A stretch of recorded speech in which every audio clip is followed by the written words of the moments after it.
So in a previous video of mine, I mentioned that when I sleep like the dead. And that is very true. I have slept through fire alarms. Now, there was one fire alarm that did wake me up. This was when I was in college. It was actually my very first semester ever in college. I was sharing my room with a roommate, and the fire alarm went off at about 4:30 a.m. And the thing is, it takes a lot to wake me up. And when things wake me up, I don't exactly wake up in the best mood. When something does manage to wake me up, I tend to wake up very angry, and it's not cute. So when my fire alarm went off at 4 a.m. in my freshman year of college, I turned over, looked at my roommate, and said, "Do we have to leave?" And she said, "Yeah, it's a fire alarm." And I was just like, okay. Turns out some other freshman had forgotten to add some water to his macaroni and cheese when he microwaved it, and it burnt. So that's what woke me up.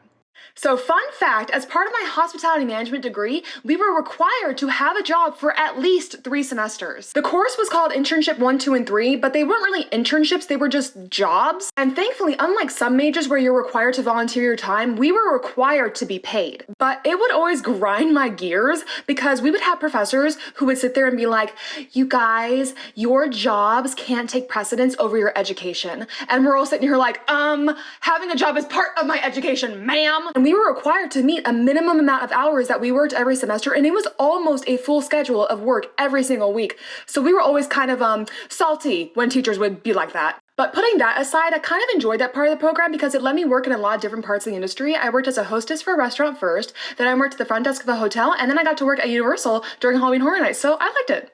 And in the hospitality industry, having practical experience is almost, if not more important than having education, so it's a good program.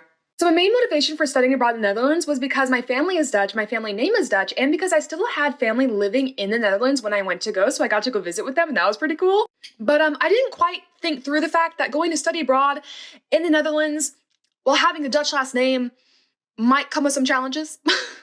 The first problem being that because I look Dutch and because my family is Dutch, people think I know how to speak Dutch, and I don't. But thankfully their education system is a lot better than ours, so pretty much everyone I spoke to also spoke English. But my first red flag came on the very first day of school when they didn't give me a school ID, and when I went to go find out why, they told me it's because they thought I was an outgoing student and not an incoming student. But I was in an events class, and we had to go put on a real-life event in town, and when our group got together, we were like, "Why are we all exchange students?" And when we went to our professor, he was like, no, there's a Dutch person on your team.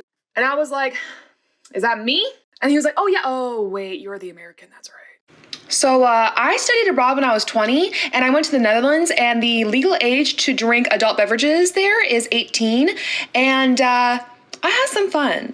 And the thing is, I hadn't really drank much adult beverages when I was home because I was a good girl, and so I had fun being able to legally do so when I was there, and one night, after having a bit too many adult beverages, I had the strangest dream that I had to step over my roommate to get to the bathroom, which was just so odd. And when I woke up, I told her, I was like, "I had the weirdest dream that this happened." And she said, "That really happened." She had actually been passed out on the floor on the way to the bathroom, and I was too far gone to realize it was real life, and I just left her there. So maybe it's a good thing that I don't really have adult beverages very often.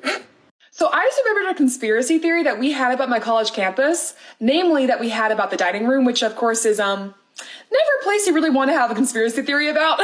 So I went to a really big college, and their dining room had a self-serve ice cream machine, which may or may not have been a deciding factor in me going there.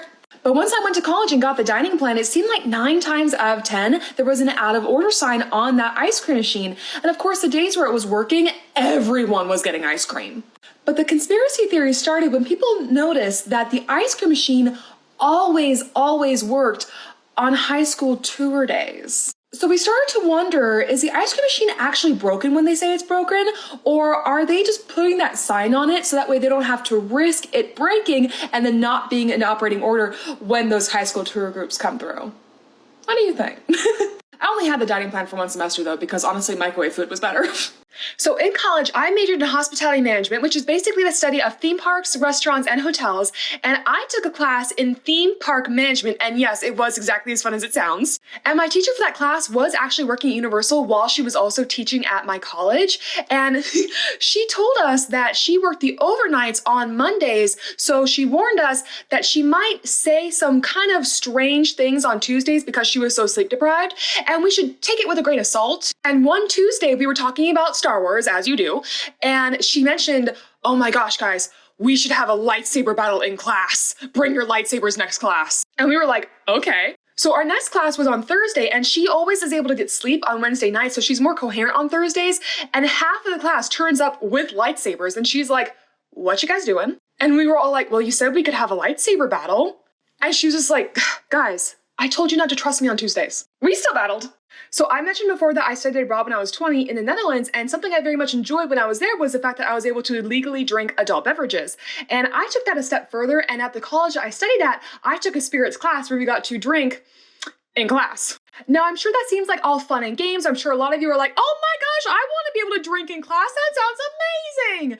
And it is until you realize that you're not exactly having like cocktails in class, you are drinking straight liquor.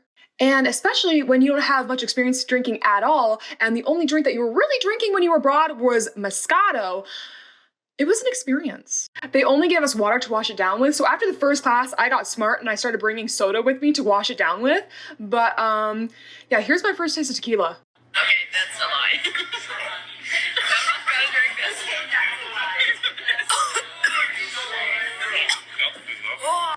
So I went into college barely knowing how to boil water, and I came out of college knowing how to flambe. So I was a hospitality management major, and I did the general track, so I studied theme parks, restaurants, and hotels. And one of the classes that I had to take for my restaurant was a food service and food prep class, which turned out to be a cooking class. So I got my little chef's jacket, put on my hairnet, and walked into that kitchen knowing absolutely nothing. But you see, the people I was paired with also knew nothing, and one of us had to step up to the plate and do something, otherwise we would all have just been way too timid to cook.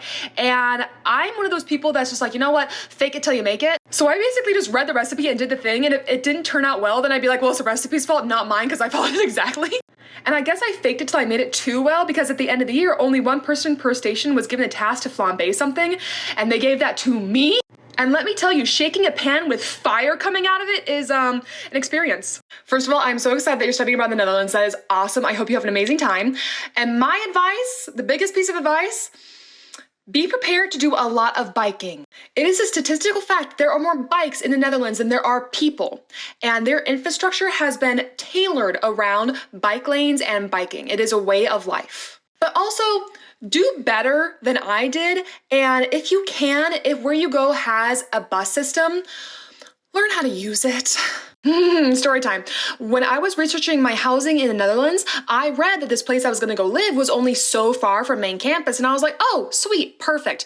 Yeah, but it turned out that it was only so far from main campus, not my campus. My campus was a 20-minute bike ride away. And I know that doesn't seem like much time, but when it's cold and windy and you can barely pedal, it sucks. And my friends and I didn't figure out how to use a bus system until like the last week, and we could have just done that all along. Yeah, I didn't bike for like a year once I got home.